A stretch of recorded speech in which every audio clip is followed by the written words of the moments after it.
Selling ain't hard when you know how. Selling ain't hard when you know how. Selling ain't hard when you know how. Yeah. When you believe that selling is just showing up, looking good, presenting your product in a beautiful way with all the lofty things you want to say about your product, it's great, it's fantastic, it's fast, it's quick, it's better than anything you've ever seen. If that's what you believe selling is, then you will fail in the long run. Because today's consumer, it's a little smarter. He's a little smarter, she's a little brighter, they know what they want.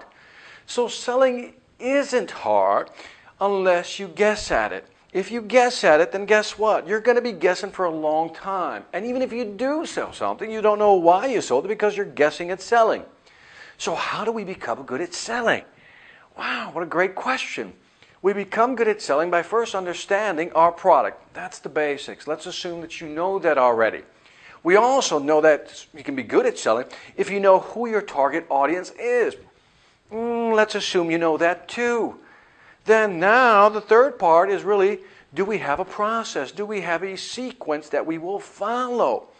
The third piece of the sales puzzle. And once you have the process, then within that process, we break it down into subgroups, so to speak, smaller processes, and then analyze what we need to say when we first meet the customer. Once we first meet the customer, then what do we show them? And what do we present? What do we say? How do we close? Get the idea? That's what selling is. If I understand the product, if I understand who I'm selling to, that is most likely to say yes to what I'm offering, and if I have a sales process, if you put all these three together, how can you not help but be successful at selling? See, again, people want to buy. People want to buy. Listen to what I just said. The consumer who walks into the store wants to buy. Nobody walks in and says, let me walk in the store, I don't want to buy anything. And even if they did say it, do you really believe it? No, they're looking for something. And when somebody comes out in a car lot, for example, are they looking for a car? Of course they are. Why else would they spend their day, a beautiful day, on a car lot? Because they're looking for something. When somebody walks into a retail store, let's say a Best Buy or something, they're looking for something. And our job as salespeople is to really help them understand what it is they're looking for. And here's the other thing we have to do. There's so much information coming at these customers that they don't know how to sift through the information. See, when you become a great salesperson, you're able to clear things out and make the path clear for the customer. When a customer says, I think I should buy that, you say, no, let me suggest this, but let me also educate you on why. And the customer's going to say, he knows, she knows, and that's fantastic. That's what selling is today. Can we provide insight to our customers? Insight, what a great word. Insight, the ability to provide information that's beyond the obvious. Listen to what I just said there. It's information beyond the obvious. If you present information to a customer that they already know or have figured out or have researched, then you've not positioned yourself as a great salesperson. You've just positioned yourself as a repeater of information they already know. But if you can provide insight, information beyond the obvious, in other words, something they haven't heard before or didn't know about, educate them, enlighten them to a point where they look at you and go, this person really understands what they're talking about. Oh, now you're selling. That's a salesperson. See the difference? See, reading a brochure is one thing, and regurgitating or presenting the information back to the customer, that's not selling. That's showing. Big difference. Selling is providing insight, giving them things they don't know, providing insight, information beyond the obvious. See the difference? Are you showing or are you selling? And the majority of people are over here. They're only just showing. They show up and show you the product, tell you about the product, but never really connect with the client to make them really understand why that product or service is the best. That's selling. So if today you find yourself just repeating information, you're showing, you're not selling. I want you to be a great salesperson. So what I want you to focus on is, how do you present great information? Now, you got to do a little research. You got to study a little bit. You got to understand your product better than the customer coming through that door. You got to understand it better than your big clients. You have to be the expert. Now, Listen carefully to what I'm about to say, because you're probably saying, well, how do I gain that knowledge, Victor? How do I gain it? And you're probably going to say, our company doesn't have a great sales training program. If that's what you're saying to yourself, shame on you. You always have to assume that the company doesn't have a training program, because at the end of the day, the responsibility for selling is yours. You're accountable for your sales number. And if the company doesn't have a sales training program, guess what? Go out and find the information. Go out and find the expertise. Go talk to people. Go talk to veterans, people who've been around in the business. Go talk to the people who actually developed the product. Find this information for yourself. Take that personal accountability and go get the information yourself. Don't wait for the company to spoon feed it to you. Figure it out for yourself. And if the company does have a great training program, great, fantastic. But beyond that training program, there's going to be information you're still going to need. And you need to go out and get what you need to make your number so you can make your commissions. Don't wait for the company to train you. I hear that a lot. Victor, but they don't have a training program. They just threw me out in the field. I get that. I sympathize with you. I've been there, but I learned early on. Stop your whining. Figure it out for yourself. That's why they're paying you. Get the idea? So as soon as we take personal accountability for our knowledge, for who we are and how we sell, then we've become, in other words, this walking P&L, profit and loss center. We see ourselves as a small business unit. In other words, we're going to go out there and sell, and you are accountable. In this case, I am accountable for selling. I'm accountable for the information I take in, the education, and the presentations I dish out. Oh, the presentations. Yeah, Victor, the presentations. Yeah, marketing doesn't give us a lot of information. What? Marketing doesn't give you a lot of information? Could be true, but so what? Just like I told you not to wait for the company to train you, don't wait for marketing to give you all the information. Again, figure it out for yourself. Try to compile this information. I know, Victor, but where do I get the information? It's all around you. Again, talk to people who've bought your product. Figure out from them, what is it that you like about our product that you bought from us? Why did you buy from us? Imagine going up to people who've already bought from your company and asking them that simple question, why did you buy from us? And the information you will garner from that will be invaluable. Stuff that maybe even marketing is missed, because you're asking the people who've bought and you're asking them the reasons why they bought. So maybe you're going to get better information. Then you take this information, then you talk to the veterans again. Say, hey, when you're selling, what are some of the things you say? How do you position your product? How do you kind of position it with messaging? How do you do that? And they're going to give you great information.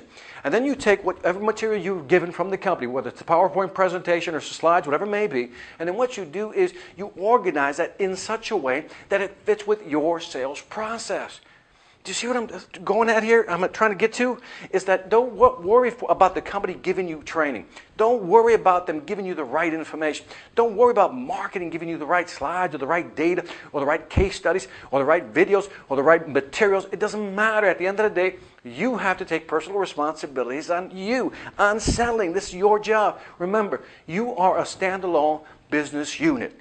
You are responsible for your revenues. Nobody else is. At the end of the day, you have a quota, and you better hit that quota, or else, well, you know the consequences if you don't. Get the idea? I'm trying to give you a mindset here, because too often we wait for other people to do things for us, and then we use as an excuse not to actually sell. In other words, I didn't get the proper training, marketing didn't give me the right information, and engineering didn't include that feature. Oh, engineering. Yeah, I forgot about those guys. Yeah, they never give us all the right features, right? Because salespeople, God forbid, we always need new features, right? But here's the reality. Sell what you have. If the customer is asking for new features and you know you don't have it, and you know it can't be developed because the production cycle is too long, then sell what you have. Learn to sell what you have. But Victor, what if they don't want to buy what I have? Well, guess what? You're selling to the wrong crowd. Again, figure out who your target market is for the product that you currently have, not the product you will have.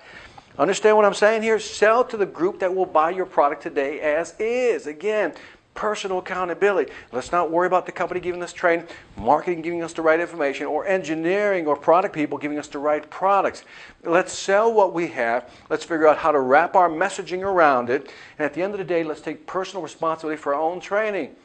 So but where could I get all some information, Victor? Where could I learn all this stuff? Well, I'm glad you're watching this video, but I mean, go up on any website, type in any question you have about sales. The internet is the greatest library in the world, bigger than the Library of Alexandria. This is the most powerful tool today, is the internet. So there's no excuse for not having the right information. It blows me away when people say, well, I don't know how to do that. Are you kidding me? You don't know how to do that? Well, Google it. Right? Get on the search engines, find it. It's on the internet. Somebody has that same dilemma and somebody has figured it out. So why not just go up online and figure it out for yourself? See, I'm trying to give you a mindset here, because when you take personal responsibility for you, your sales ability, your accountability for your numbers, and your personal development, this is what I'm talking about. Listen carefully, because I want to summarize with this message. If you can sell, listen carefully. If you can sell, and you can sell well, and you become very good at selling, you will never need a job. What do I mean by that? Because when you're good at selling, people will come after you. You never have to worry about a job, because people will come after you, because they'll want you, because you're the best.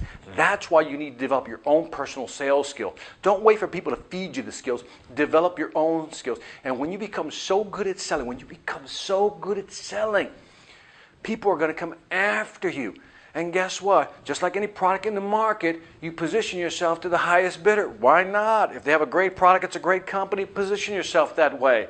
But my point here is that when you're great at selling, when you're very good at it, you never have to worry about, one, having a job, because you'll always have a job when you're a great salesperson.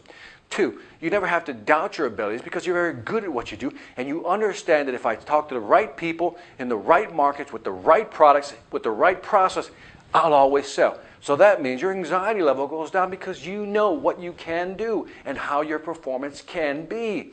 And when you have this type of attitude and you go meet with customers, you tell the customer in so many words, I know what I'm talking about. I am an expert. I understand my product. I understand your needs. I'll ask you a question, but at the end of the day, I'm going to help you provide insight, information beyond the obvious, Mr. Customer, that you will appreciate me. And that customer is going to say, I always want to deal with that salesperson, because when that guy walks in the door, he knows what he's talking about. Isn't that what you want to hear from your customers? That's what I'd like to hear. When my customers tell me, no, I just want to deal with Victor.